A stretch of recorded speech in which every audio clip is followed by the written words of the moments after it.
Have you ever made a mistake you couldn't take back, one that shattered someone who trusted you the most? This story isn't about a full-blown affair. It's about emotional betrayal, blurred lines, and the silence that followed.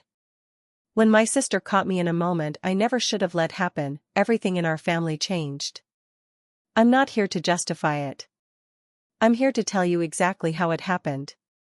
So before we dive in, hit like, subscribe, and turn on notifications. Because some stories aren't about redemption, they're about what you learn when forgiveness never comes. I've been second to her my entire life. Second born, second best, second choice. I don't even think she tried to make me feel that way. My sister, Layla, was just one of those people who stepped into a room and owned it without trying. She got the compliments before I finished my sentence, the applause before I entered the stage, the invitations, the attention, the good luck. And me? I got the echoes of her spotlight. That's how it's always been. And for most of my life, I made peace with it. Or at least, I thought I had. Until Marcus noticed me first. Not her. Me. Marcus is her husband. They'd been married for 4 years, and honestly, when they first got together, I admired them. I thought they were perfect. She'd finally met someone who didn't care that she outshined the room, someone who loved her for it. But over time, I started noticing the cracks. Not in their marriage, necessarily, but in the way he looked at me when she wasn't around. It started small. Little compliments I didn't know how to take. "You've really grown up, haven't you?" he once said at a barbecue, his voice low like we were sharing a secret. Another time, I wore this green dress she had given me, and he told me it looked better on me than it ever did on her. I laughed. I probably should have walked away. But I didn't. You know that feeling you get when someone really sees you? Not just notices you, but looks at you like you matter? I didn't realize how badly I craved that until it started coming from him. At first, I convinced myself it was harmless. That it felt good because I was used to being invisible, and he was the first one who didn't treat me like a side character. He asked about my job, remembered the details, sent me articles he thought I'd like. And I never told her. Not because I was hiding something, at least that's what I told myself, but because it felt too small to mention. But now, looking back, I know exactly what I was doing. I was making excuses. I was letting the lines blur because I liked the way it made me feel. That weekend everything changed, the whole family had come together at their house for dinner. Layla was busy hosting, as always, in control of everything from the wine to the playlist. I watched her move through the evening with her usual polish, and even though she wasn't being cold or distant to me, I felt it again. That ache in my chest that came every time I watched her get what I never could.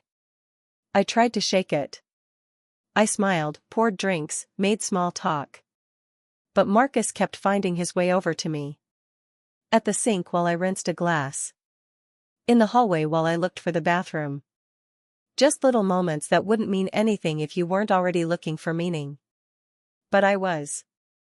After dinner, people started fading off, some to the guest rooms, some back to their homes.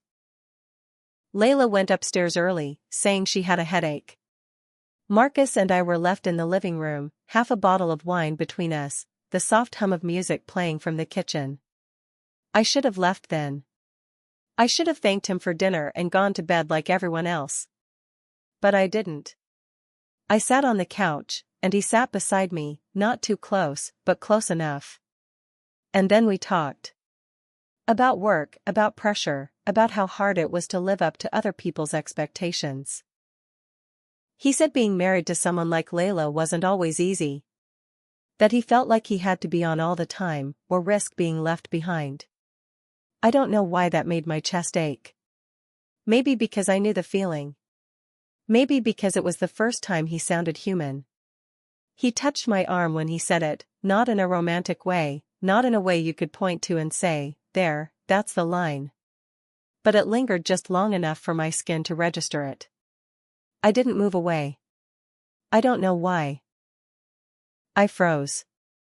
Not because I wanted more, but because I didn't know what to do. And for a second, just a second, we sat there in silence, and it felt heavier than any conversation could. That's when she walked in. Layla didn't say anything at first. She just stood in the doorway in her robe, face pale, eyes locked on his hand, still resting on my arm. And when she spoke, it wasn't loud. It wasn't theatrical. It was sharp and quiet and final. "What the hell is this?" Marcus's hand dropped like it had been burned. I pulled away instantly, like I'd been caught stealing something I didn't even know I wanted. I opened my mouth, but no words came out. I didn't even know what to call what had just happened. Was it something? Was it nothing? I didn't get a chance to explain. Layla didn't scream. She didn't cry. She just stared at me like I was a stranger who had let herself into her house and started touching her life without permission. "You need to leave," she said, to me, not him. I stood up slowly. I wanted to say something.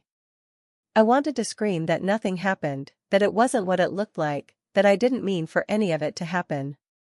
But I didn't say any of it. Because deep down, I knew the truth. She walked in right before I crossed the line. But the look in her eyes told me it didn't matter. Because I'd already betrayed her. The door didn't slam. She didn't scream or throw anything or break down the way people do in movies. She just stood there, completely still, her hand resting on the edge of the doorframe, like she needed something solid to hold her upright. I remember the way the hallway light hit her face, how her shadow stretched across the hardwood floor like a line I had just crossed. She didn't need to say much. Her silence was louder than any accusation she could have made. And when her eyes finally locked on mine, I swear it felt like being erased.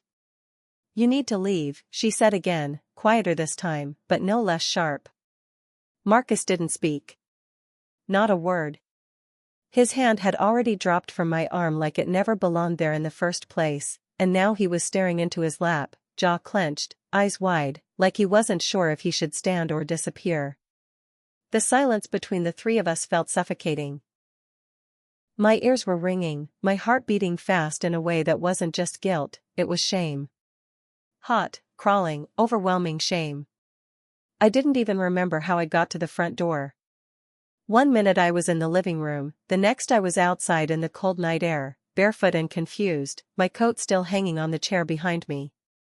I didn't go home right away. I just sat in my car with the keys in my lap, staring at my reflection in the dark window. I didn't recognize the girl in the glass. I didn't see someone who made a mistake, I saw someone who knew better and still didn't do better. And that's what haunted me most. It wasn't what Marcus did. It was what I let happen. I let the line blur. I let his words make me feel special.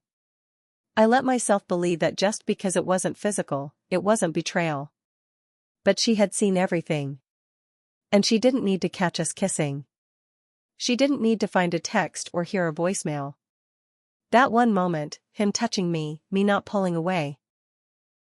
That was enough. That was the betrayal. When I got home, I couldn't sleep. I kept replaying it over and over again, the look on her face, the silence, the way her voice didn't shake even as mine collapsed. I kept telling myself I didn't do anything. That it was just a touch. Just a conversation.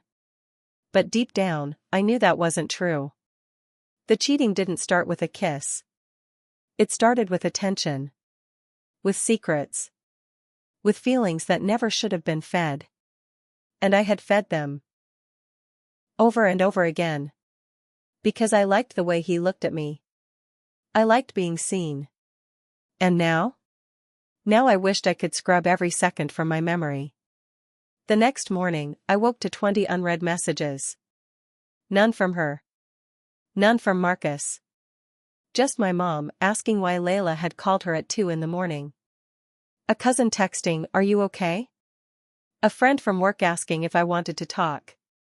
That's when I realized it had already started. The story was spreading. And I didn't even know which version of it they were hearing. All I knew was that it wasn't coming from me. I stayed in bed most of the day, phone in hand, thumb hovering over her name in my contacts. I wanted to explain. To say it wasn't what she thought. That she came in a second before everything would have stopped. But I didn't call. Because I knew that wasn't true either. The truth was, if she hadn't walked in, I don't know if I would have stopped. I don't know what would have happened next. And that terrified me. I thought I knew who I was. I thought I had boundaries. But apparently, all it took was the wrong man at the wrong time with the right words, and suddenly, I was someone I didn't recognize. Around 4 p.m., I finally got a message from her. It wasn't long. Just 3 words. I saw enough. I didn't respond. What could I possibly say? That it wasn't what it looked like? That nothing happened? She wouldn't believe me. And she'd be right not to. Because when it comes to betrayal, you don't need it to go all the way to feel the damage. Sometimes it's worse when it doesn't. When everything stays just below the surface, quiet and secret and carefully packaged in deniability. Because that kind of betrayal lets everyone walk around pretending they didn't technically do anything wrong, even while the relationship bleeds out between them. By the time the sun set, the damage was already starting to ripple. I got another text. This time from our older cousin, Maya. I'm not getting involved. Just wanted you to know she's heartbroken. Heartbroken. That word hit like a brick. Because Layla had been many things in her life, proud, protective, brilliant, sometimes a little too good at hiding her real emotions, but I couldn't remember the last time she let herself be vulnerable. And now she had every reason to shut herself off again. And I was the reason. I started drafting a message. Then another. Then another. I deleted all of them. Everything I typed felt selfish. Like I was trying to make myself feel better. And I didn't deserve that. I didn't deserve peace while she was hurting. So I didn't send anything. I let the silence speak. I let the weight of what I'd done sit in my chest, heavy and honest. That night, I dreamed about our childhood. About playing dress up in her room, wearing her clothes, trying to be her. I always wanted to be her. I envied her without even understanding why. And now? Now I had done the one thing I swore I never would, I had hurt her. Not just as a sister, but as a person. As a woman. As someone who trusted me. She saw everything. But it wasn't just about what she walked in on. It was everything before that. Every moment that led to that silence. Every feeling I let grow instead of shutting it down. Every glance, every compliment, every late-night talk that should have ended sooner. She saw it all. Maybe not with her eyes. But with her gut. With her heart. And I would carry that forever. It didn't take long for the silence to turn into whispers. The kind that don't come directly to your phone but float through family group chats, vague social media posts, and the weird quiet energy people bring into a room when they know something about you but aren't sure how much you know they know. I could feel it happening before anyone actually said anything. The hesitation in texts. The sudden drop-off in calls. The hey, just checking in. Messages that didn't ask any real questions. My family didn't confront me. They didn't demand answers. They just changed. Subtly. Quickly. And in ways that hurt more than screaming ever could. It started with my aunt canceling lunch. She'd invited me weeks before, even joked about getting Layla to join us for once. But now her message came with no apology, just, hey, something came up. Let's reschedule. Except she never said when. Then Maya, who had texted that she wasn't picking sides, stopped liking my posts. Then my mom called, calm, but different. Like her voice was walking on a tightrope.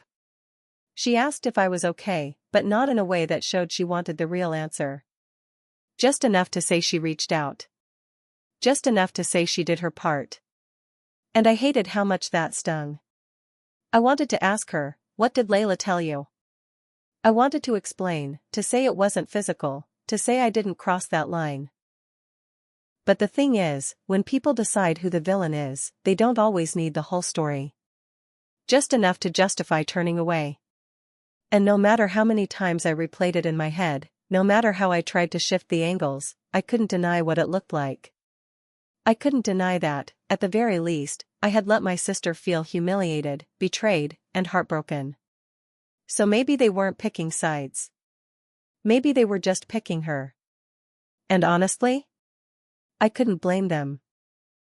A few days later, my brother, who lives out of state and usually keeps out of the drama, called me out of the blue. He didn't even say hello. "You're lucky she didn't punch you," he said flatly. "Do you know how long it took her to trust people again after that last breakup? And now this? From you?" His voice wasn't raised. It didn't need to be. It landed like a hammer. "You were the one person she always defended," he added. "Even when Mom said you were irresponsible. Even when people said you were selfish. Layla always said, she's got a good heart. She's just figuring it out." He paused. "And now I don't even know what to say to her." I didn't argue. I just sat on the floor with my back against the kitchen cabinets, phone pressed to my ear, letting his disappointment settle into me like dust. "It didn't go as far as you think," I said quietly. But even as the words left my mouth, I heard how pathetic they sounded. It didn't go as far. As if not sleeping with her husband made it okay. As if emotional betrayal was some mild alternative to the real thing. But the silence on his end told me everything I already knew. To him, to everyone, I'd crossed the line. Whether I ran across it or tiptoed didn't matter. I wasn't the same person to them anymore. After that call, I stopped going out.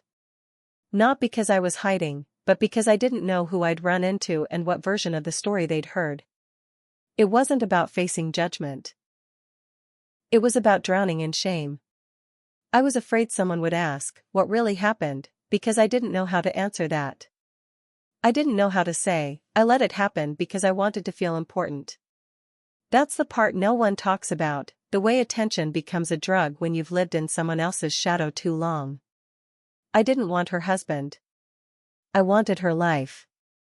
Or maybe just the part of her life that made her feel like the chosen one. Layla still hadn't spoken to me directly. No texts. No calls. No "why did you do this?" Just silence. And that silence made everything worse. Because without her side of the story, everyone filled in the blanks on their own. I became the girl who couldn't be trusted. The sister who crossed a line. The one who flirted with danger and pretended it wasn't fire. And even the people who didn't say it out loud, I saw it in their faces. At church, when I walked in and a few of our family friends glanced at me, then looked away.